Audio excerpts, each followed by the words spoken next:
লে ঠেলা অবশেষে লিঙ্ক ভাইরাল হয়ে গেল প্রিন্স মামুনের। হয়তো এই ভিডিওগুলো আমরা দেখেছি, কিন্তু আপনাদেরকে আমরা দেখাইতে পারছি না। বিষয়টি খুবই দুঃখজনক।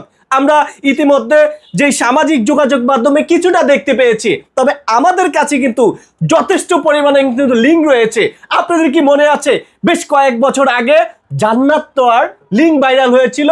একদম ছোট থেকে বড় সবাই সেই লিঙ্কগুলা দেখতে পেয়েছিলেন। এবার আসুন বিস্তারিত বলছি, আসলে প্রিন্স মামুনের সঙ্গে লাইলার সঙ্গে কি ঘটনাগুলা ঘটেছে। পিছনে যে ছবি দুইটা দেখতে পাচ্ছেন, আমি মোটেও প্রস্তুত ছিলাম না। ধরেন আপনি ঘুমাচ্ছেন, আপনার সেই ফোনের পাসওয়ার্ডটি জেনে গেল আপনার স্ত্রী। কিন্তু ভাই, পুরুষের কপালটা না এতই খারাপ। দেখেন, আপনার গোপন কিছু আপনার মোবাইলে থাকতেই পারে।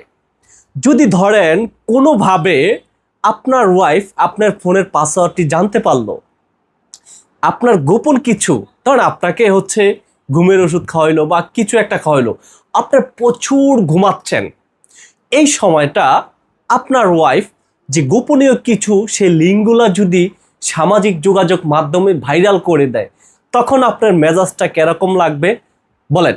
তা এই কারণে বললাম, পিছনে যে দেখতে পাচ্ছেন এই যে এরা, এই পাশে হচ্ছে গিয়া লায়লা আর এই পাশে হচ্ছে গিয়া প্রিন্স মামুন।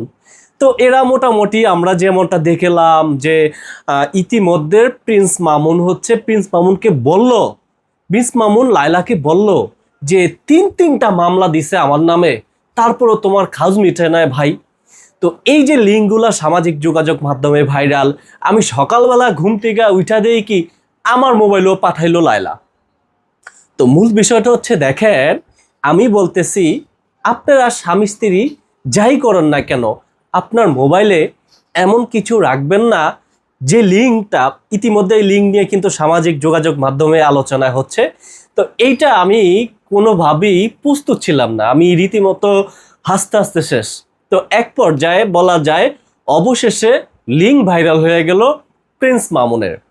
তো আমরা যেটা দেখতে পেয়েছিলাম প্রকৃতভাবে সেটা আপনাদেরকে দেখাইতে পারছি না, কারণ যদিও আমরা ফেসবুকের একটি রুলস যদি ভঙ্গ করি, সেক্ষেত্রে আমাদের মনিটাইজেশনের প্রবলেম হতে পারে। যারা সোশ্যাল মিডিয়াতে কাজ করেন এটা অনেকেই জানেন, আর যারা জানেন না তো তাদেরকে বলছি, আমরা সব কিছু চাইলে দেখাতে পারি না, হয়তো আমাদের প্রবলেম হয়ে যেতে পারে। তাই এই কারণে বললাম যে দেখেন, আপনি স্বামী, আপনি একটু সতর্ক থাকবেন।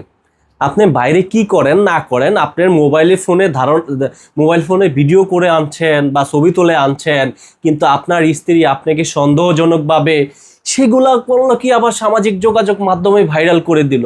তো আপনার একটা মান সম্মানের বিষয়, আপনার আত্মীয় স্বজন দেখছে, আপনার বন্ধু বান্ধব দেখছে, তখন আপনার মেজাজটা কিরকম লাগবে বলেন? সে প্রশ্নটা আমি আপনাদের কাছে রাখছি। তো আমার কথা হচ্ছে, ভাই প্রিন্স মামুন আর হচ্ছে গিয়া লায়লা, তবে হ্যাঁ, প্রিন্স মামুন যে কথাটা বলল, আসলে মেয়েদের কাছে অসহায় পুরুষ, এটা বাস্তব। দেখেন, লায়লার টাকা পয়সা আছে, পুলিশ আছে, আদালত আছে, র্যাব আছে, কিন্তু প্রিন্স মামুনের কি আছে? হয়তো তার জনপ্রিয়তা আছে, ওনাকে অনেক জনপ্রিয়তা হয়তো সামাজিক যোগাযোগ মাধ্যমে দেখবে, কিন্তু এখন যে লিঙ্কগুলা ভাইরাল হচ্ছে আমরা যেটা দেখতে পাইলাম, তো এই বিষয়টা আসলে কি হবে?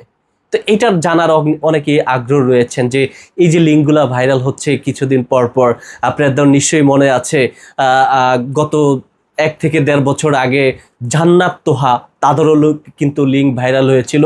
তবে সেই লিঙ্কগুলা হয় আপনারা কিন্তু অনেকে দেখতে পেয়েছিলেন। তবে এইবার যে লিঙ্কগুলা ভাইরাল হয়েছে, এটা অনেকেই এখনো সামাজিক যোগাযোগ মাধ্যমে প্রকাশ করছে না।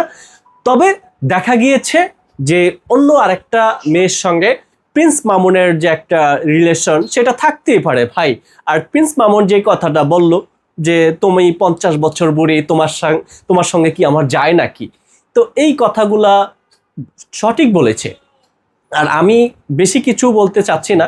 সুতরাং আপনারা যারা পুরুষরা রয়েছেন একটু সাবধানে থাকবেন, আপনার সঙ্গে হয়তো এরকম ঘটনা ঘটতে পারে।